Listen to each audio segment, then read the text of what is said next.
Hi, I'm Liv, and today we're going to be talking about my top 5-star reads ever. I have read many 5-star reads over the years, it's over last year and this year, but there are only 5 that I have picked. I have narrowed down my list to 5 that are my all-time favourites ever. So you may have heard me bang on about these books before, and I have done, because these are the best of the best for me, and I just want to recommend some 5 stars because it can be hard to find 5 stars, like to find books that are going to be 5 stars, and these ones are mine, so maybe check them out and see if you like them as much as I do. A very popular book, and that is A Court of Mist and Fury by Sarah J. Maas. This book is absolutely phenomenal. So this book is set in the ACOTAR universe. It's the second book, and this is all set in the Fae world. And Faes are fairies. They are people with magical powers, and they are different from humans. And the Fae world has always been something that the humans have been wary of, because they have sorts of stories about them and mythical stories that they've always been told as children that have made them wary. Feyre in the first book ends up being taken to the Fae world, and in this second book we see a lot more of the truth. So whilst the first book really set the scene and got the whole story going, the second book reveals very much the secrets and the truths of the Fae world. So in this book we see more about Rhysand and his and Feyre's relationship and their friendship and their connection. I love this book so much the characters are written so well. They're very well layered, and they're written with both flaws and positives and also flaws though about them, and they are great characters. They're written so lifelike, they feel real. The inner circle also, the way that they are bonded with Rhys is brilliant, and you really see why he has picked his inner circle of friends. He's found family. I also think that the story is really beautiful and it is so sweet, and the way that truths come out about these characters is amazing. I also want to say, as much as Rhysand and Feyre and Tamlin and Lucien, all those characters, well, mainly Rhysand and Feyre, are very much the main characters and very detailed, and of course they should be, they're the main characters. I also want to say the side characters are so detailed. I mean, the maids were very detailed. We had a lot of information about Asriel, Cassian, Amren, Moore. So many side characters that are so important and you care about so much because they're written so well, really written brilliantly. World is also written so well. I feel like this world is one of the best fantasy worlds ever because of how it's written.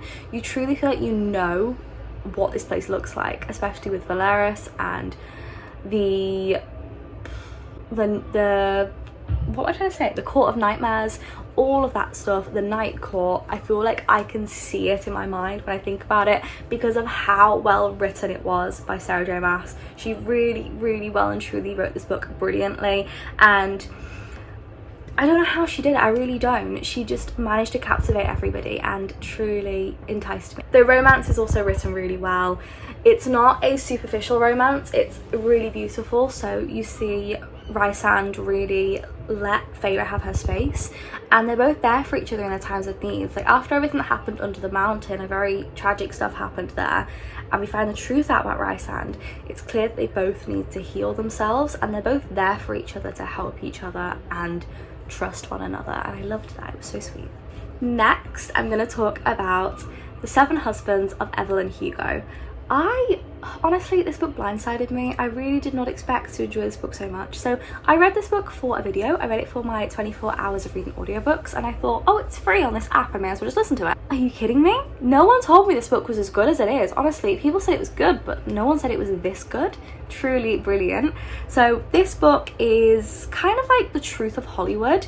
We see the truth of how hard it is to get into Hollywood, and it's set during the 50s, 60s, 70s, 80s, 90s and 2000s, and it's all about how this young girl called Evelyn Hugo really wants to make it big in Hollywood. She wants to make a name for herself, and she's willing to do everything and anything to get her name out there. She ends up marrying producers who are not that nice to her, gets in abusive relationships, marries people who she doesn't want to be married to, and it's a friendship marriage. Like, it's so much happens. So this book, I'm going to say about the main stuff it focuses on, and that's why I think this book is a 5-star, because of the topics. So for one, obviously, as I said, we get the truth of Hollywood, the truth of the glitz, the glamour, and the dark undertone of what Hollywood really was like for people, and how much of a difficult place it was for people. It still is nowadays, but back then to get into, and the type of stuff you had to do to make a name for yourself. That was horrible stuff. There's also a big topic on women's rights and the rights that women did have back then, which was literally nothing, and how important it was to get married to somebody, to a man with power and a man with money, and how dangerous too that also was. There was a big section on gay rights and just the gay community in general, and how that affected people. Evelyn has friends who are in the gay community, and loads of stuff happens with that, and it's a very pivotal part of this story. This story is also, it's very much all centered around Evelyn. So we follow her from being a young girl all the way until like she dies, and it's so emotional seeing this woman grow up and the stuff she goes through. You also see how she reacts to the press and PR, and her family struggles, her relationship struggles, and all these husbands she's had, and how different they all treat her. Really, truly an amazing book.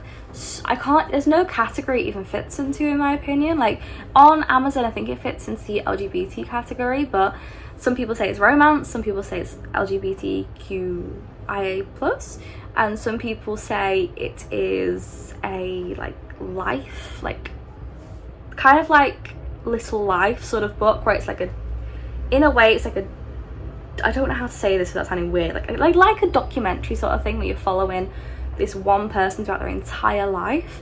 And to me, I feel like it's kind of that, where it's all about this one person and their life and growing up and everything. Truly amazing book. If I could read it again for the first time, I would.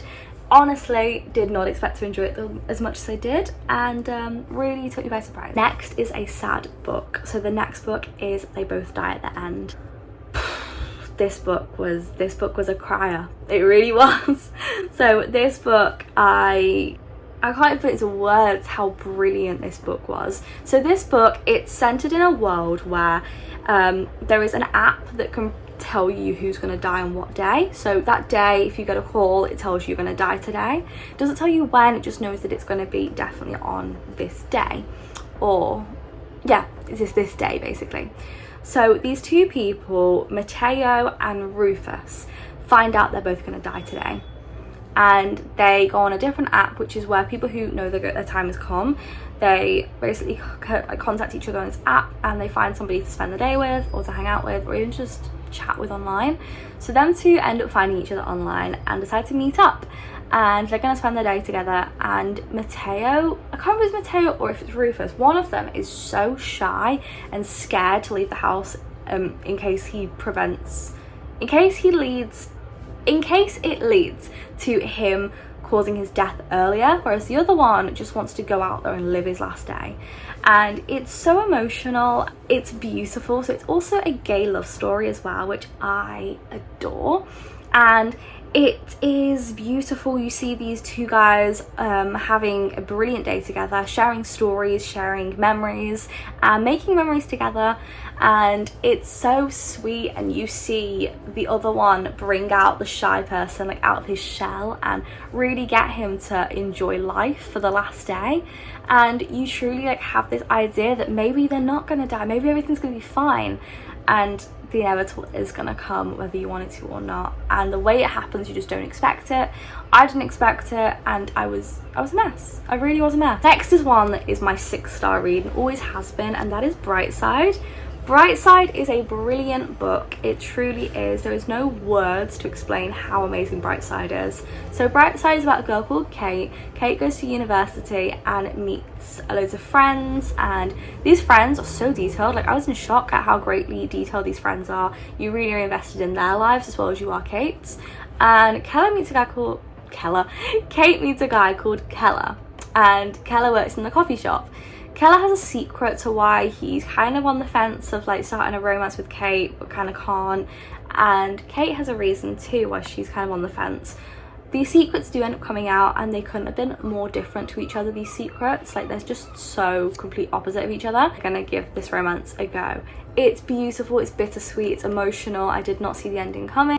When we find out like really where this plot's going, it's so bittersweet. The friends are brilliant, they're written so well. Like, I don't feel like this book would have hit as well if these friends were not written as well, because their reactions to things and all that stuff, like all that really made this book, and their little side stories they had as well, and their impact they had. Really loved this book. It was amazing, and it's again another bittersweet book that if I could read for the first time ever, I would do. But I still know if I read it now, it would break my heart all over again. The last book, I kind of was stuck between a few. So I was kind of thinking, do I say Good Girl's Guide to Murder? Do I say The Fifth Wave? Do I say, like, there's so many books I could say. I've got a few that are like, yeah, they deserve to be a 5-star. So I've got things like Wild Love, Love Redesigned, The Fifth Wave. There's so many books that were 5-star for me, but I need to pick my like last one, like my number 5 spot, because I've just said 4 different books. I have written down Wild Love, and I'm trying to figure out, is that the one that I'd give like my last like spot of like my top 5 stars ever? I feel like it's truly between Wild Love and Fifth Wave. These two, like they're up in the air right now. I have written down Wild Love, but the more I think about The Fifth Wave, I'm like, is it Wild Love really?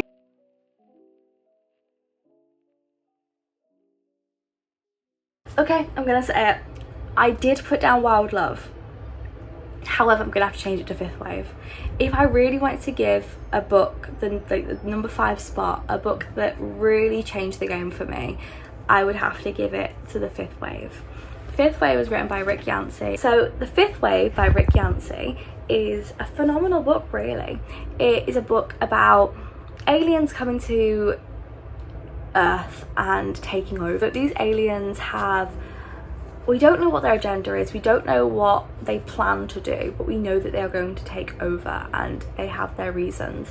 It's so immersive. I was crying, I was all over the place. I really was so on the edge of my seat. And this book, the reason it's a 5-star for me is because I truly couldn't stop thinking about this book. This book had me on the edge of my seat. It had me nervous, it had me actually scared. It terrified me. Like, the whole premise of having aliens take over, the way it was written, it wasn't even like in a stupid way, it was written in such a clever way. I didn't expect it, didn't expect any of this book. It really shocked me and really scared me, and I'd have to say this has to be in my top 5 books that are 5 stars. It was truly a brilliant book. That has been the video, guys. I hope you've enjoyed. I hope you've got some recommendations now of books to read, and if you've read these books, tell me down below what you thought about them. I'll see you guys soon. Tell me down below the books that you personally feel are your 5-star reads, like your top 5. I'll see you guys soon. Subscribe and like and do all that stuff, and I'll see you guys pretty soon in another video.